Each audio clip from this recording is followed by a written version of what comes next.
よ。Arigatou gozaimasu. ありがとうございます。 Yum. The most important thing that I've had to be aware of here is being prepared when it comes to money, because if you're not, it can be tricky to get cash out. Now, ATMs are not as common here as they are back home, and some don't accept your foreign cards. The ones that I've found to have worked are at your train stations and at your banks, but cash is still the primary way of paying your bills here. So make sure you've got plenty of the local currency on you, and remember to cash in your traveller's checks as soon as you land at the airport. The Japanese civilization was widely considered to be one of the most sophisticated ancient cultures on Earth. There's archaeological evidence that people inhabited these regions about 14,000 years ago, and that they're probably related directly to the Ainu or Aboriginal people that still live in Japan today. Now, it was the people that came from the Korean Peninsula about 3,000 years ago that have had such significant influence over modern Japanese culture as we know it. The Gion district of Kyoto is a chance for visitors to experience what life must have been like 1,000 years ago. Built in the Middle Ages, it was designed to be a source of accommodation and entertainment for travellers visiting the Yasaka Shrine, a Shinto shrine which overlooks Gion. Shintoism is a fascinating ancient religion. Basically, it's a form of polytheism where you worship many gods. Now, these tend to be supernatural beings, and a classic example would be them living through the karmic cycle. That is, they're born, they live, they die, and they're reborn again.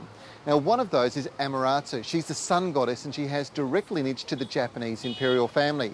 Now, the interesting thing about this religion is it can also be a thing or a place. Mount Fuji, the massive Japanese monolith in the centre of the country, well, that's also a Shinto god, much revered by the local people. Today, Buddhism also plays a major role in society, ever since monks travelled the Silk Road and found Japan and introduced their beliefs in the 6th century. Buddhism went mainstream in the 7th century when Empress Suyuko told Japanese people they should embrace the religion. Now, this was a really significant time in the history of Japan. You see, within 100 years, the Buddhist monks had become so influential, they were starting to meddle in the affairs of the imperial government.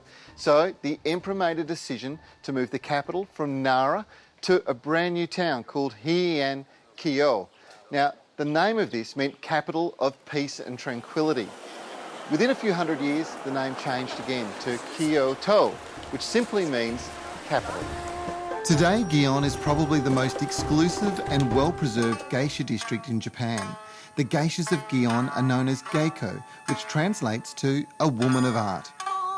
As it is a disappearing profession, the chance to see a geiko perform the Miyako Odori dance, which celebrates the sakura or cherry blossom season, is rare and incredibly expensive, around $2,500 for an hour of her time.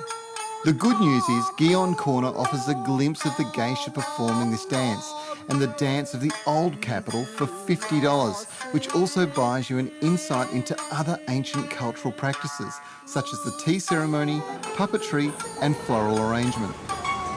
Now, just down from the old quarter of Gion, you're going to find the ultra-modern main street going into Kyoto, and it's everything you could ever hope to find. The most fantastic department stores are all lit up at night, and it's just a great place to wander through. Off to the left, well, it's the old restaurant district. In fact, once upon a time it was the red light district. Today you'll find every type of cuisine you could ever think of. This is a truly wonderful place to spend time in at night. It's full of colour, life, activity, and most importantly, it's incredibly safe. You really feel comfortable when you're walking around Kyoto. It's absolutely buzzing in downtown Kyoto, and there's nothing better than immersing yourself in one of the greatest gifts Japan has ever given the rest of the world, karaoke. Now, this is an opportunity for the gurus to give a little bit back, and the hostesses, well, they'll always do an admirable job of pretending to appreciate our singing. It's a heap of fun and a wonderful way to cap off your trip to the beautiful city of Kyoto.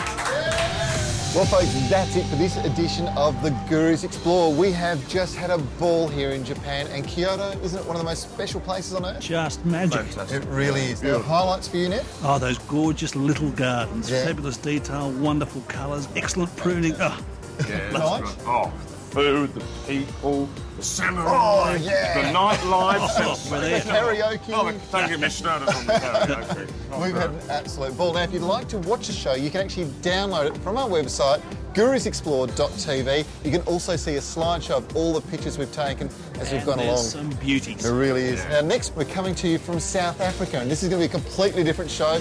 We'll look forward to seeing you on 9 then. See you then. Bye.